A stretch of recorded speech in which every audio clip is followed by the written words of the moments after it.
ان ایمان پر ڈاکہ ڈالنے والوں کے لیے حضرت پیر ملی شاہ صاحب علیہ رحمت جن کا اس ماہ مقدس میں عرس ہوتا ہے، داتا علی حجویری علیہ رحمت، کشتہ عشق مصطفیٰ اعلیٰ حضرت امام احمد رضا بریلوی علیہ رحمت، نصیر الملت پیر نصیر الدین نصیر علیہ رحمت، علامہ قاضی انوار الحق صاحب علیہ رحمت، ان بزرگوں نے، اولیاء کاملین نے ہمیں متنبع کیا کہ ایمان کے ڈاکو ہر دور میں رہے اور رہیں گے، تم نے اپنے آپ کو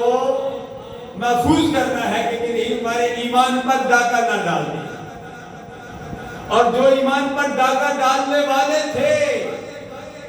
ان کو اسمبلی کے اندر اور اسمبلی سے باہر ہمارے علماء نے 73 کا آئین قوم کو دے کر امام شاہ نورانی علیہ رحمت، یہ وہ ہستیاں تھی جنہوں نے ہمیں متنبع کیا اور بتایا یہ ڈاکو ہیں، ان سے بچنا ہے۔ وہ ڈاکو ہے قادیانیت کی صورت میں۔